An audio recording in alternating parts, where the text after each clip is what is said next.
If you watched my previous video, you may already know what will happen today. If you didn't, I recommend doing so, because I will make some references to that video.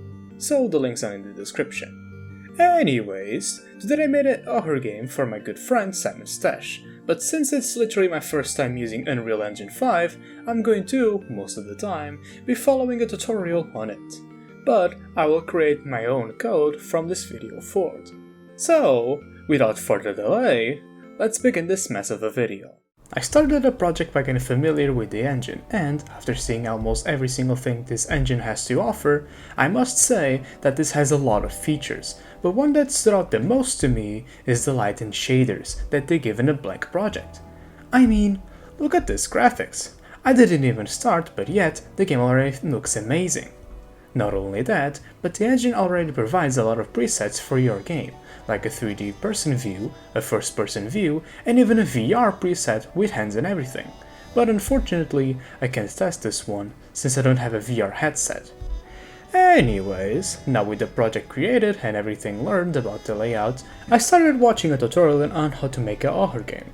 That is when the tutorial I talked about earlier joins in. If you want to follow the tutorial yourself, I recommend watching that video instead, and after that you can continue watching mine, since I made some extra stuff and added new things. So I started by opening a new project using the third-person view preset that Unreal offers, and opened the blueprint that contains a playable character. And because we are working with Unreal, you will see and hear a lot about blueprints. They can be a truckload of things. They can be your playable character, your flashlight, or just a simple lamp in the room. So the best way to describe a blueprint for those who don't know what it is, it's like a space where you write the code and give the code to whatever is inside the blueprint. Hope that you could understand everything, but if you didn't understand, well, tough luck. So, after opening the playable character blueprint, I moved the camera from third-person view to first-person view to create what is called a true first-person. There are two different types of first-person views. There is the true first-person view, that is like the one right here, where you can't see the body, and there is the more frequent first-person view that is utilized in a lot of games. That is, where you can't see your body. They are both the same, but the true first-person view is harder to code in the long run, and you will see why later on. After doing that, I started adding a flashlight, but this one is more like a Half-Life flashlight, where you don't have that as a weapon, but as a part of your body. But when it gets to create a more serious project, I'll add a proper flashlight. But for now, it is what it is. I also added some sound effects that came with the engine that added up to create this masterpiece.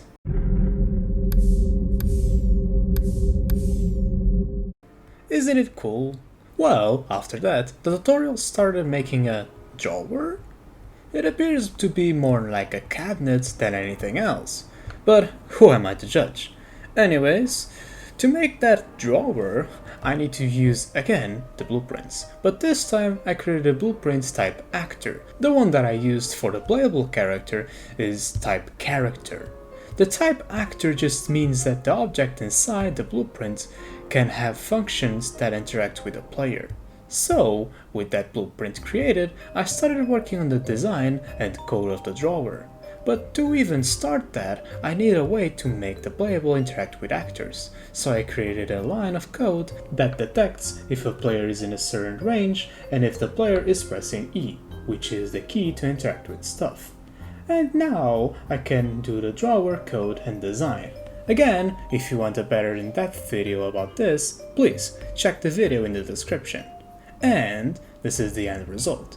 It looks rough, but it works. And that is what matters for now. Moving on, I also added footsteps to make the game a bit better. So I got some footstep sounds from freesound.org and made it so when you move it triggers a different sound with a random pitch.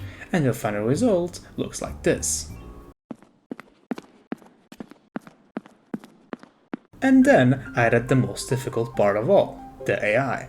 But before I even started on that, I first made a few 3D models of SimonStache's drawing in Blender, and because this was also my first time using it, I really sucked. So I ended up creating like 2 models, and in the end I just used this model that looks the closest to the original.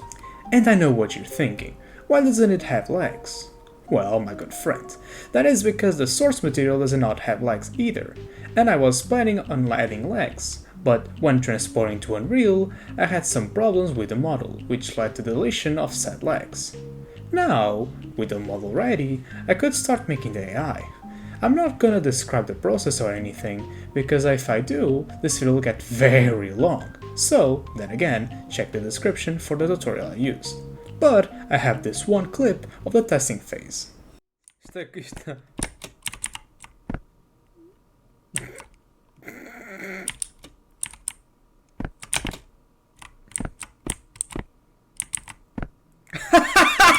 Security breach we like. Now, with AI ready, I need to create a way to win. So I just followed the tutorial and made a weapon that you can use against the monster, and that's all. Also, it's this part that makes having a true first person difficult, because now for the weapon to look cool, you need to do some extra coding. But because I'm lazy, I'm not going to make that. Instead, I'll make that float on the screen. Yeah. Also, don't question the weapon of choice. You will understand later. Anyways, with the weapon made, now I just need to create some extra coding to make the attack work, and we are done. Well, almost done, since I still need the main menu, a way to pause the game, and the win screen, and that was really easy to make. Not the pause screen though, but I'll talk about it in another video, but the rest was a piece of cake. The environment was also really easy, but I will talk about that in a different video as well. So, now the only thing left to do is to call SimonStache and record his reaction. Alright, so today I'm gonna test this game called Generic Horror Game made by The Void, and yeah, I think this... wait, is that me? What the... Okay, I am not gonna question this. And okay, so we're right inside the game. Press E to hide. Oh, interesting. I really like these decorations. These are very high quality. Oh wow. Oh, I don't know if this can be in the video. I'm not sure. Yeah, so very interesting choice of decorations here. I have to use a flashlight. Oh. E to interact. Okay. Oh, so this is getting dark here. Really dark. So where's the main enemy here? Can I hide? Oh my god, what is that? Whoa! This is terrifying, holy shit! Ah! Run, run, run, run! What the hell is this guy? He has no legs, what?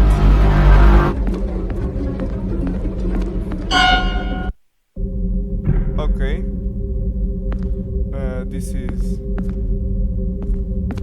This was very... I was not expecting that, for sure.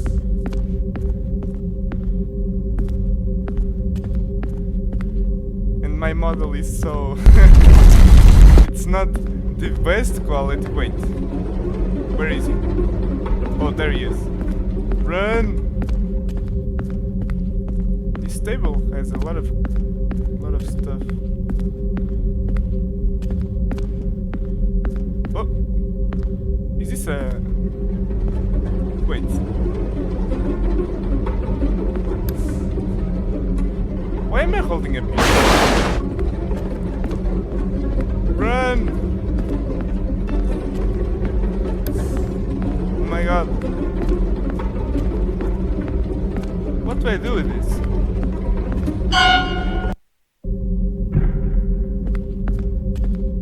I have an idea. What if I try to throw the piece? Oh.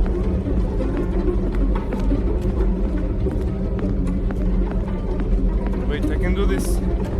Come on.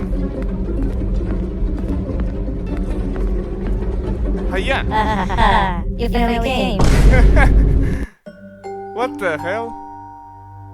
This is the end? Okay. Wow. 10 out of 10. The best game I've ever played, for sure. I love it. Every second of it was amazing. Well, as you could see, he loved it. That's why you should check out his YouTube channel. Link is in the description. And if you would like to see more of me creating games, you should stick around, because I'm in the process of making a horror game called Florial's Carnival, in the universe of the same Minecraft map that I created in the last video. So, while you wait to watch that video, I have this one here about Buckshot Roulette lined up just for you. You should watch it because apparently the Steam release has new items never seen before. And that's all I have to offer for this video. I have been Void, and I'll see you next time!